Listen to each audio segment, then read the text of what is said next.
Nissan R34 GT-R. This car is a bit of forbidden fruit. We never had this in the US, and growing up an absolute car nut, I always wondered what it was like to drive one of these, and well, I've never been able to find out until today when I drove it here to this parking lot to film. But these only just became legal last year in the United States, 1999 being the first model year as this one is, and with the 25-year rule, it was nearly impossible to import one of these until 2024. Visually, it's completely bone stock, which is rare to see for an R34 GT-R. This one obviously finished in white. I mean, this car is jewelry. It's absolutely beautiful. And today, we're going to see what it's like to daily drive. I admittedly haven't really driven a ton of right-hand drive cars. I've really only driven my buddy Sean's Nissan Figaro, which is kind of the other end of the spectrum of Nissans that you import from Japan. But this is the king. This is Godzilla. And man, is this thing iconic. Everyone remembers the opening scene in Too Fast, Too Furious when Brian O'Connor rolls out of bed, gets into his silver R34 GT-R, and goes and wins the street race. Alternatively, you may think this car is iconic from games like Gran Turismo. This car had such a presence in the US for never being available here, and the fact that I get to experience this car today is a real treat. So thank you, Luke. Go follow him on Instagram if you haven't already from the first time I put that up, and follow his journey with this car, because I think he's going to be doing some more things to it, and I mean, overall just documenting his ownership. But today I'm excited to see what this is like to live with, what it's like to daily drive. We're going to take this on kind of our normal route into downtown and see if the R34 GT-R is livable. But before we do that, I want to poke around this and talk some specifics. Now, obviously this car as a whole is iconic, but what's under the hood is, I mean, really just a thing of its own.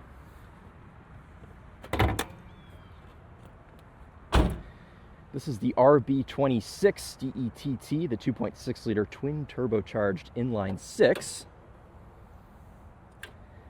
which was rated from the factory at 276 horsepower and around 290 pound-feet of torque. But those numbers don't matter because they aren't real.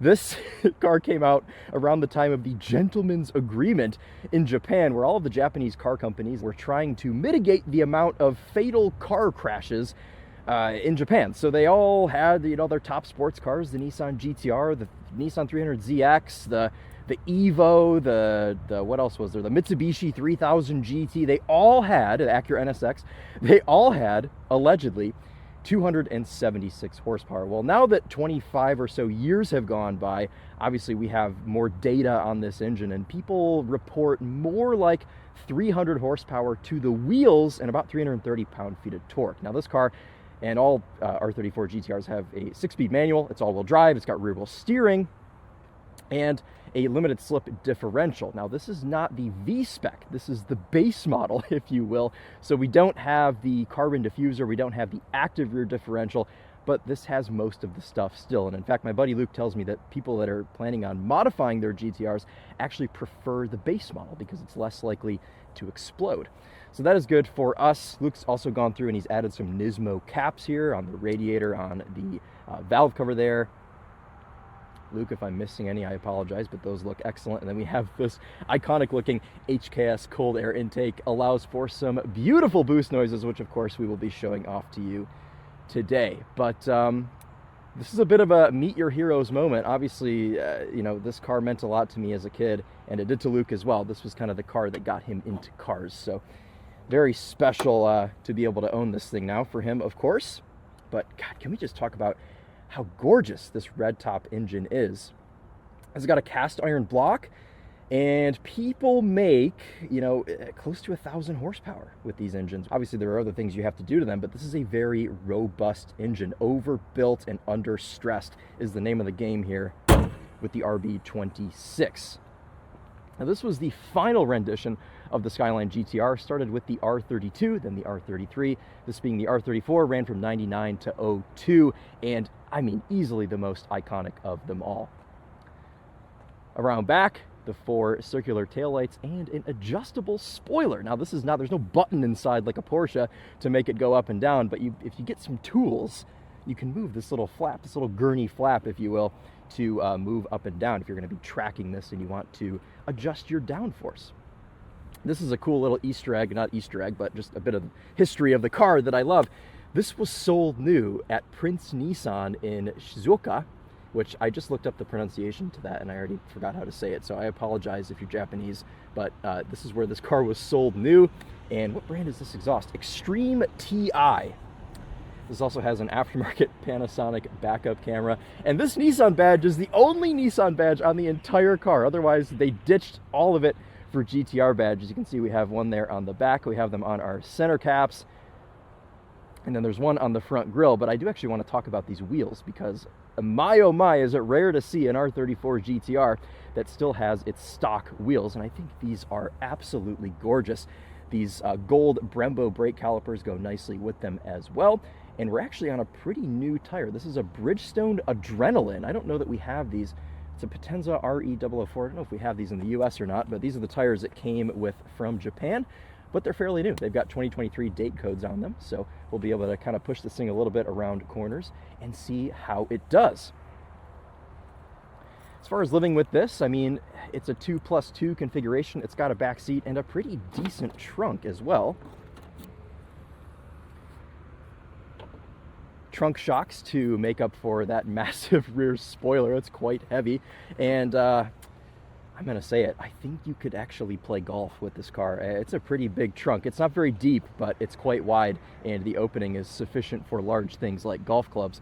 And this reminds me also, this has, shut this as gently as we can, this has a rear wiper. Now, this is not something that we really saw in the US on anything other than an SUV, but a lot of sports cars in Japan, and I guess Porsches, had rear wipers. This, again, one of those cars that I just want to walk around and stare at, but I know all of you guys came here to see what this is like to drive, and I think this car is just about perfectly modified to show off what a stock R34 GT-R is like to live with, but also to hear the potential sounds of this car when it's at its full potential. The exhaust, the intake, it all comes together really well. I'm really excited to get behind the wheel and show you guys what this is like. So why don't we do that now and jump into what feels like the passenger seat still to me, but GT-Rs were only available in right-hand drive because this car was mainly sold in Japan. They sold them in a couple other right-hand drive markets, New Zealand, the UK, some other places, but Japan was where these were most prominent. Also, let's take a moment to admire this key. Absolutely gorgeous. Back when manufacturers actually cared about things we touched and inserting things into other things and buttons. And also, Luke's informed me that this has self-closing doors like a Maybach. Something's just worn out in here, the door stopper, whatever needs to be switched out, but that's okay. This is a 26-year-old car at this point, so not everything is going to be perfect. But let's stick the key in and fire this thing up and go for a drive.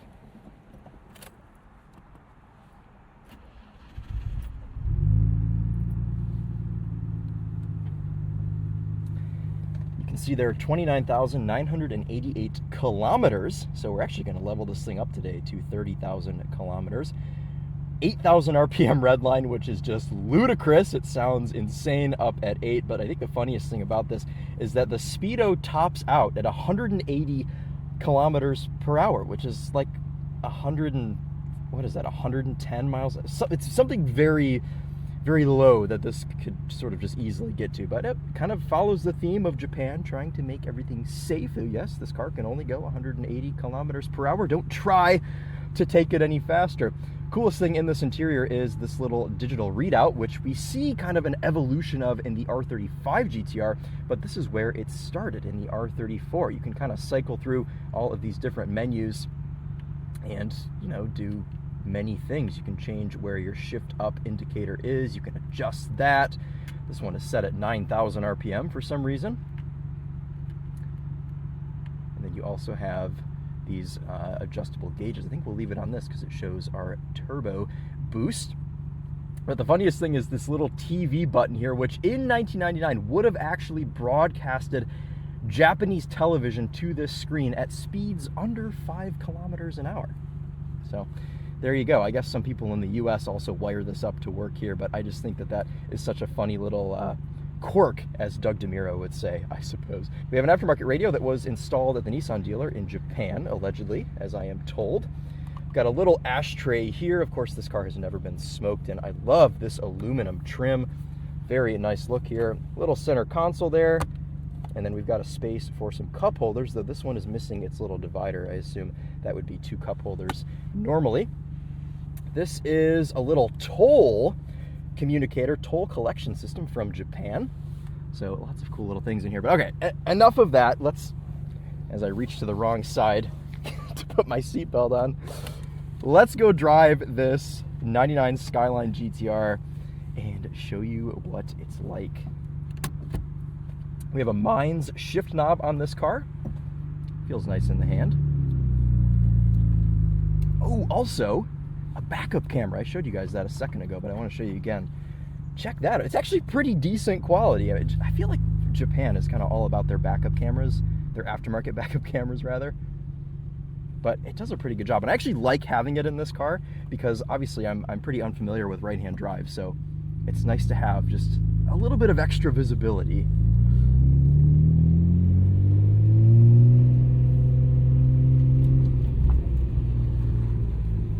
The only other thing that's weird in a right-hand drive car is the turn signal because it's on the wrong side of the wheel.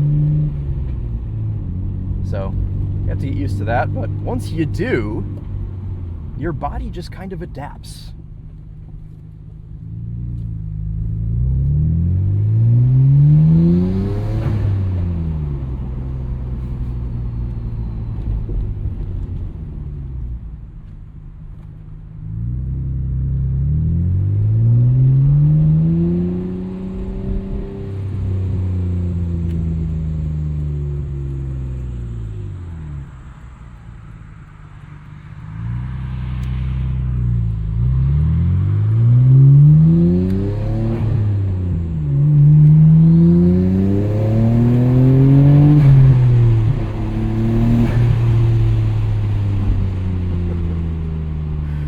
The noises from Fast and Furious and Gran Turismo are real. My goodness. Also, this thing is fast. There's 276 horsepower. Yeah, okay.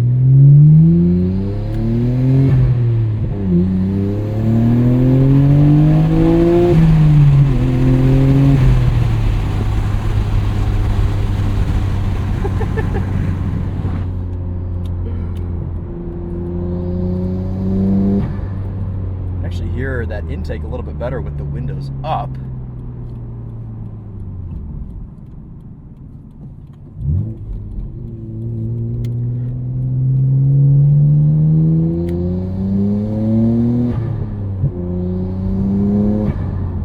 This car is for the most part pretty easy to drive. I got into this and after a couple of minutes I felt pretty dialed in. But cars from this era were just a little bit easier to get a hang of. I mean,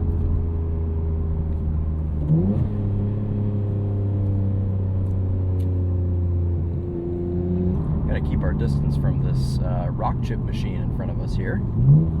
Also gonna figure out how to turn the climate control on because I am roasting.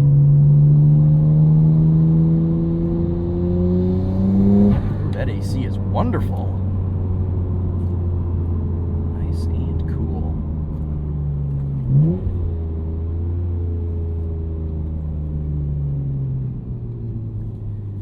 And we're going to try this section again because I was just stuck behind a RAV4 the whole time. So let's actually try and open this thing up a little bit now.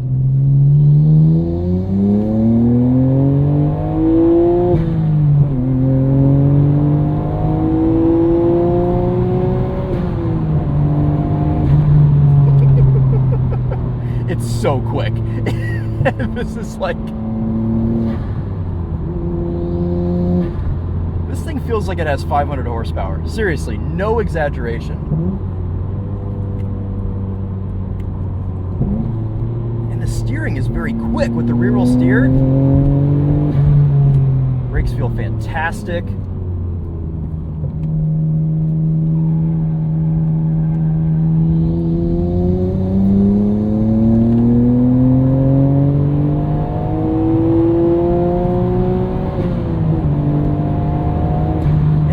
Revs forever, 8,000 RPMs.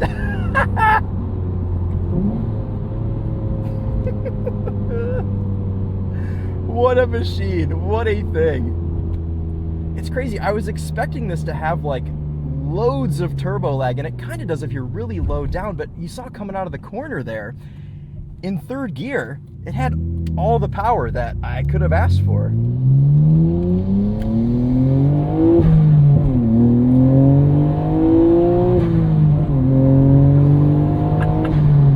It's so quick. Oh my goodness. I'm gonna remember to use my turn signal here.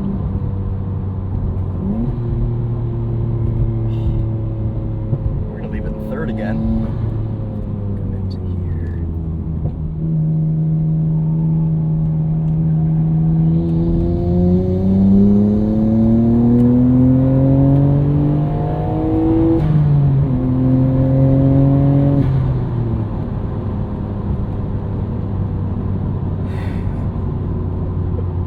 I don't want to go downtown. I just want to do that loop over and over and over again.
That's intoxicating. I never want that to end.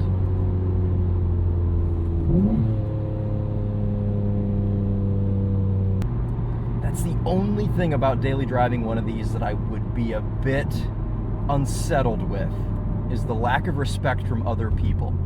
And people that know this car obviously adore it. And that is, I feel like most people, because as iconic as this car was in the US, even though it wasn't here, as I said earlier, it runs pretty deep. But you've always got that one person that's just not looking, and special occasions.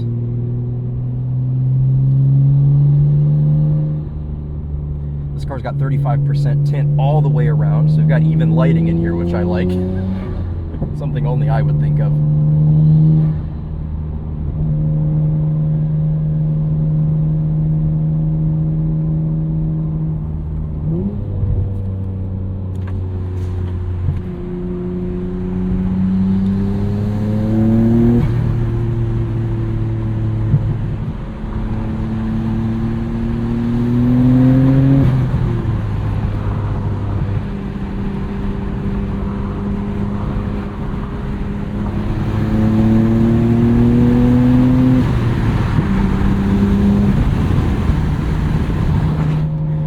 That little pop and burble from the exhaust, which I love.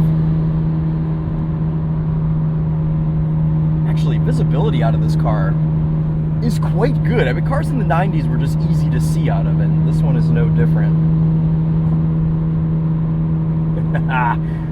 Move that down so you guys can see the rear wing a bit there. Yes. You can also see it out of the side mirrors.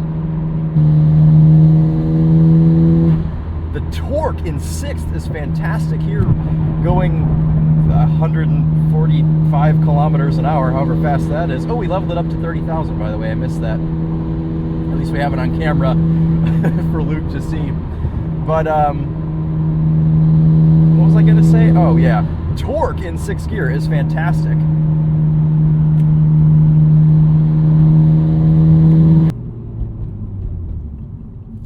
Do some casual driving here with the windows down.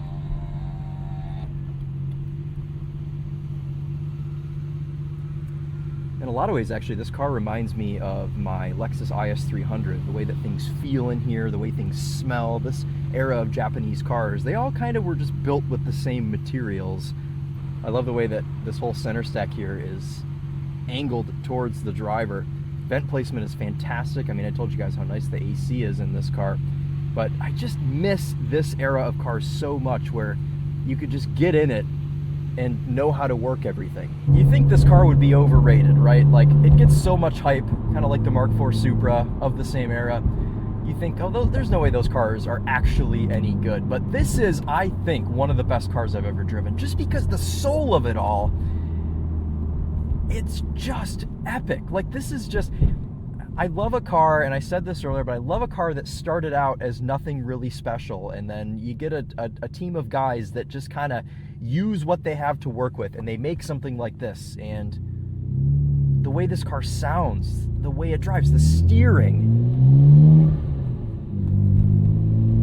the chassis, it's just phenomenal. And this is just, I know there are a lot of cars from the 90s that kind of behave this way, but what a thing this is. And don't worry, we're not going to the parking structure because I wouldn't be able to actually get in. I'm on the wrong side of the car. So we're just gonna kind of do a little tour through downtown, drive this with the windows down. I'm curious if people actually look at this car these days, because obviously this was a famous car of my childhood. I was born a year before this car was made.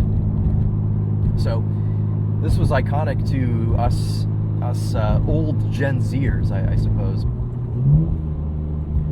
I think to answer our question from earlier on, can you daily drive an R34 GT-R? Absolutely you can. There's nothing about this, apart from the fact of it being right-hand drive. If you're in America, that obviously is going to make things a bit harder for you. But apart from that, everything about this car is livable enough, and I think it kind of strikes that perfect balance between being livable and super visceral. This is a very fun car to drive. It makes you feel things. I've got many emotions going on right now. But it doesn't feel too big. I mean, on this road, it feels fine. I don't feel like I'm taking up 2 lanes. This car is just about the perfect size.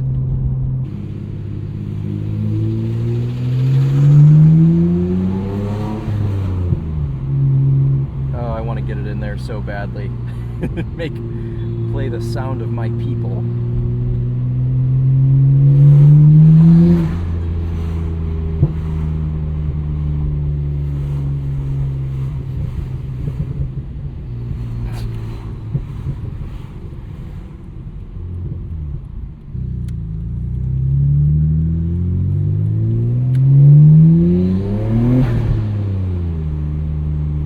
Steering's a good enough weight too to where you don't feel like you're lugging this car around town.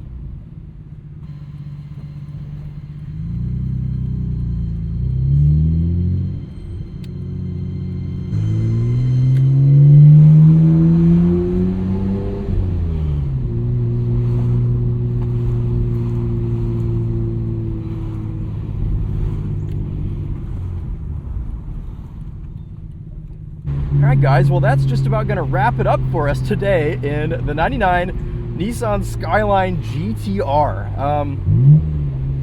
This is genuinely a car that I never thought I'd be able to feature on the channel. So for I think about the 4th time in this video, I want to thank my buddy Luke for tossing me the keys to this thing. Oh, and we're going to end this over here, I think, just in front of somebody's house, because this is, here's another thing. Okay, parallel parking, easy, with ease. I'm gonna back this up slightly though, because I don't want to be under a tree. But all right, that's gonna wrap this one up. That's cool. This was a lot of fun. This car actually ended up being a lot more fun than I thought, a lot easier to drive than I thought, a lot more livable than I thought, And sometimes it's okay to meet your heroes, because you drive a car like this and you realize that it is kind of all it's hyped up to be. Not necessarily in the sense of straight line speed, like you'd see it going 1,000 miles an hour with a 20-speed manual transmission in a Fast and Furious movie, but in the way that this car has a soul, the way that it makes you feel. And as I always say, it's not all about Nürburgring times. It's not all about going 0 to 60 in 3 seconds. A car like this should speak to you and make you feel good while you drive it. So let's show you the outside one more time. We're going to make sure that this door is nowhere near the curb. It's not.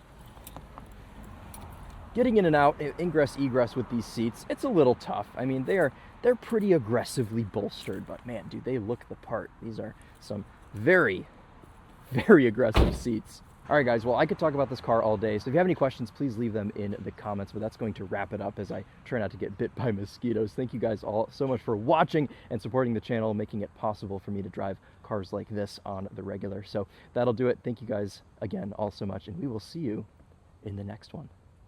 Take care.